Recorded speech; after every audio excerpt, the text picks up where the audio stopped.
Hi, I'm Marty Makary. I'm here with Dr. Eric Feigl-Ding, and he is a epidemiologist and a scientist at the Federation of American Scientists. Eric, thanks for being with us. Thank you. Happy to be here. So the CDC guidelines, as released 3 weeks ago, didn't spend a lot of time talking about ventilation, and it was one of the sources of criticism of those guidelines.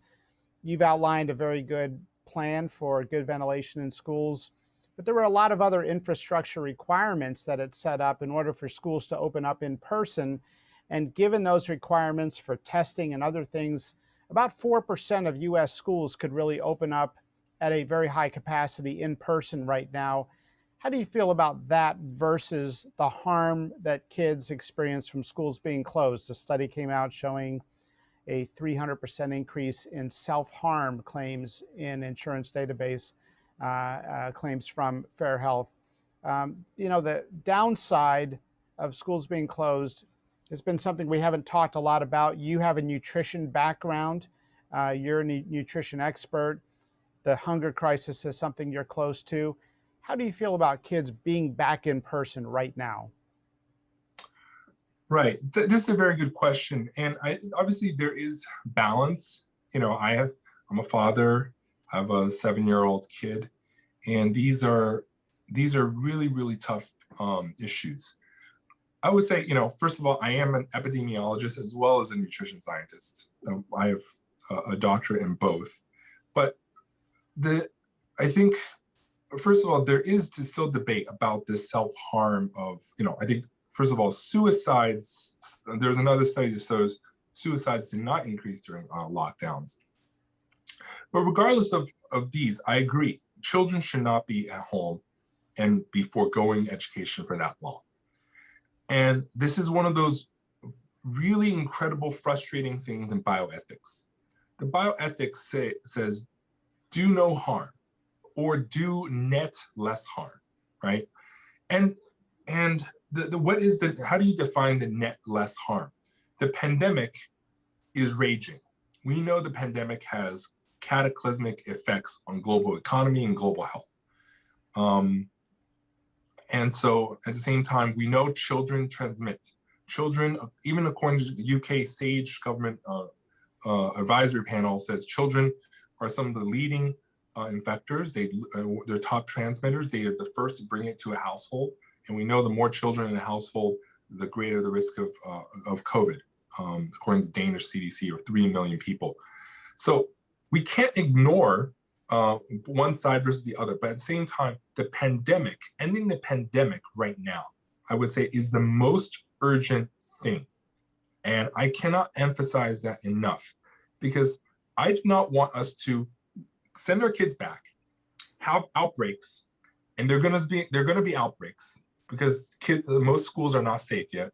Even though the ventilation, by the way, there is upgrade money for that in the Biden $1.9 trillion bill that's going through Congress, and it'll likely pass. It'll take a long time, though, right, for those upgrades to happen? Yeah, well, for the HVAC, it will take a long time, but for the portable HEPA filters, it will be faster. But I agree, it will take a while for it to be 100% safe. Now, I'm glad teachers are being vaccinated by the end of March in the US.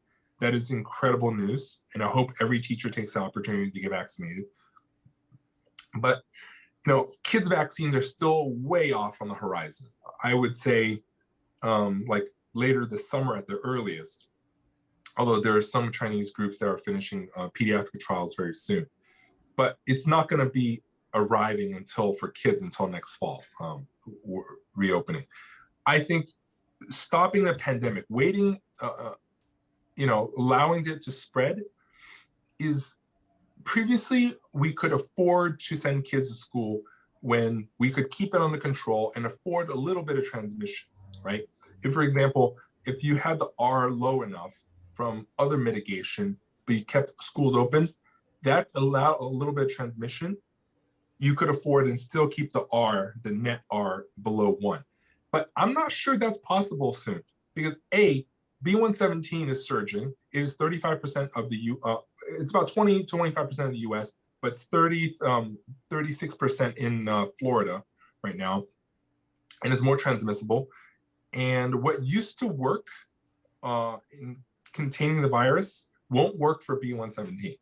And we know B.1.17 attacks kids at a unusually higher rate than the old strain.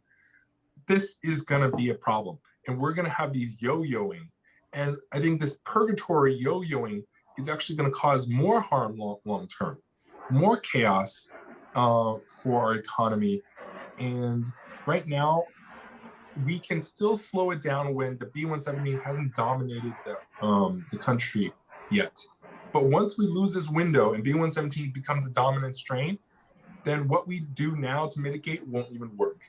So basically, we can pay a discounted mitigation. We can mitigate without doing as much now. But once B.1.17 sits in, we would have to work maybe twice as hard to mitigate to keep it below 1. And that is the hard part. Right now, it's easier to mitigate than later. And again, later, you'll also have more vaccines. So if we wait and buy us time for more people to get vaccinated at a cheaper mitigation cost to keep it under 1, right now, this is the sweet spot right now.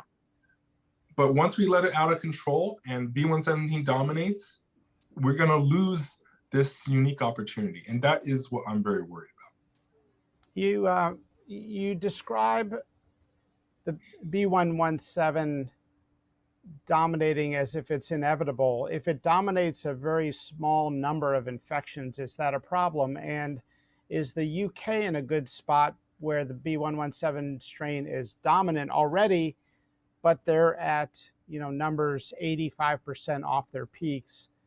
Does that mean more persistent infection, or does that mean a surge of infection?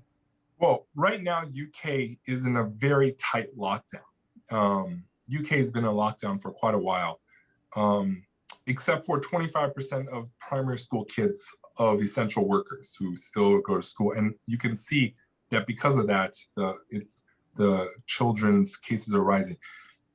I will eat my shoe if the cases don't rise after March 8th, like within the 2 weeks of March 8th after schools reopen in the UK.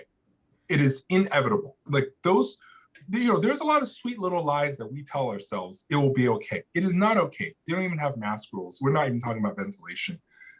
And the B.1.17, it is inevitable that it will dominate.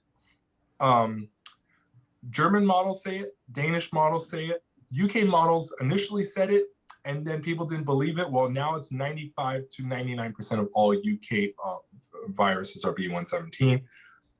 Canadian models have also said it. Basically, and CDC models have said it. So basically, everywhere in the world where there is sufficient surveillance, they've all said B.1.17, it is inevitable. It will become the dominant, greater than 50% common strain. It will be the new common. And so this is why that is already, I say that is 100% certain. And we know it's 40 to 60% more contagious. That is also by now 100% certain. And also the severity in Denmark, I trust the Danish data of the best. Denmark CDC sequences every single case, not a sampling of case, every single case every week now for the past month. And they can see the trend. Danish, they were actually in a lockdown. But once it passed 60% B.1.17, even in a lockdown, their cases started going back up. This is why I'm saying B.1.17 is so contagious. Current mitigation and lockdown measures don't work against it. And UK, I'm foreseeing a really, really bad resurgence. And just like Denmark is seeing a resurgence, and the US is going to see a resurgence. And we're already kind of seeing a resurgence. CDC Director Rochelle Walensky just warned just yesterday that there will be a resurgence. We're on the cusp of basically spoiling all the gains that we have made. And Fauci has warned this as well. This is a foregone conclusion that the B.1.17 will dominate. It will be more contagious.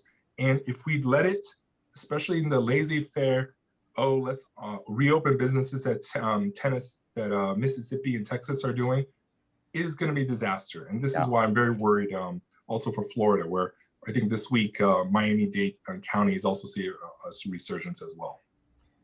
Yeah, I want to ask you about the announcement from Texas and Mississippi, but the vaccines do cover B.1.1.7 pretty well in terms of covering the key outcomes. So you may want to keep an extra shoe around in case we revisit this topic down the road. Let me ask you about herd immunity. A lot of different definitions of herd immunity. People that go to our General Johns Hopkins website on pandemic information see that it defines it very broadly as a majority of people who have had immunity of some form, and it even says 50 to 90% as an example. Is there a false perception out there, Eric, that once we hit herd immunity, cases will go to zero? And what will life look like after we start seeing significant slowing of transmission? Yeah, herd immunity is a very controversial topic. And before I get there, Mississippi and Texas has the fourth lowest per capita immunization of people getting the first shots. Mississippi is the seventh lowest in terms of per capita people vaccinated with their first shots. So that's not a great position to be in if you're going to be swinging all the businesses open 100% and removing mask mandates. I think that's a terrible position. And so as for herd immunity, I would say I want to differentiate. There is natural infection herd immunity, that the kind of Scott Atlas and Sweden and those who signed that declaration that shall not be named. Those are advocates for that kind of. Now, as a strategy, you're referring to as a strategy, right? Vaccine herd immunity is better because vaccines, we know, offers a much more robust immunity.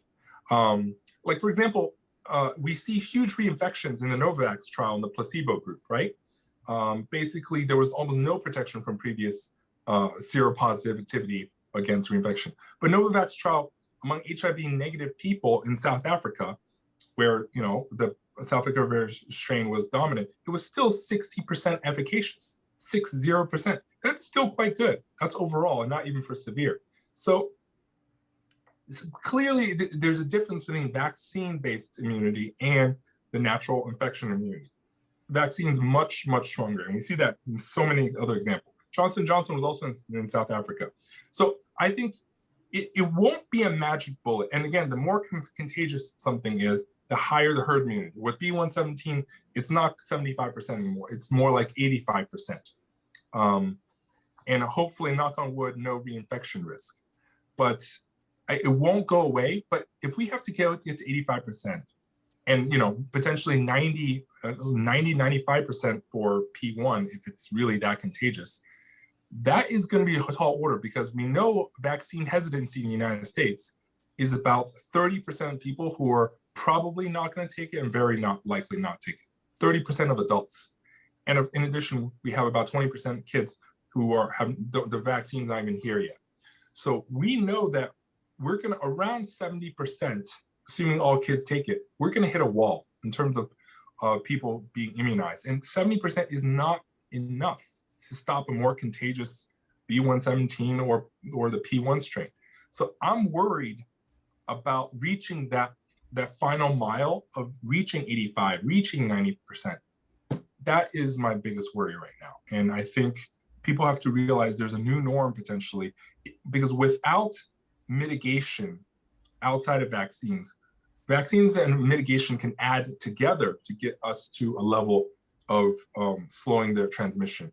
But relying on one or the other is not enough. That's why we have to do both. And to do it now is cheaper in terms of economically and human effort politically than it would be later on. Because once we vaccinate all the elderly, which we are getting close to in most states, not consistent. My parents who are elderly still have not gotten their vaccines yet. Once we get to that level, there's going to be a political willpower, a loss of political willpower to keep things closed, especially in Republican states and even Democratic states, like in California with Gavin Newsom. That political loss of willpower to keep things closed or shuttered or mitigated is going to it's going to fire back. It's kind of like reflexivity, as we say in financial markets. It's going to bounce back and actually make it worse, because people are going to open businesses way more and take their precautions off guard way more once elderly are vaccinated. And that could actually lead to another wave. And that's why I'm pretty certain, I'll bring an extra shoe, but I'm pretty certain that April, May, there will be a surge of some sort. Okay, good. Well, good talking with you here, Eric. Anything that you'd like to say that we haven't covered that you feel needs to be said? I would say that this pandemic, we have a choice. Do we want this to go for years and years with booster shots and more variants and more booster shots and an endemic purgatory of quarantines for even international travel, quarantines and testing? Or do we want to collectively gather as a country, as a planet, to say we don't want more of this open and shut, close, reopen purgatory, and we want to go for zero? And zero COVID is doable. It is not that much harder. Once you're so much lower, Britain is so much 85% lower than it was in its peak. Just going the extra mile from that 15% down to zero is doable if we just invest in it instead of caving into temptation to reopen and start everything all over again.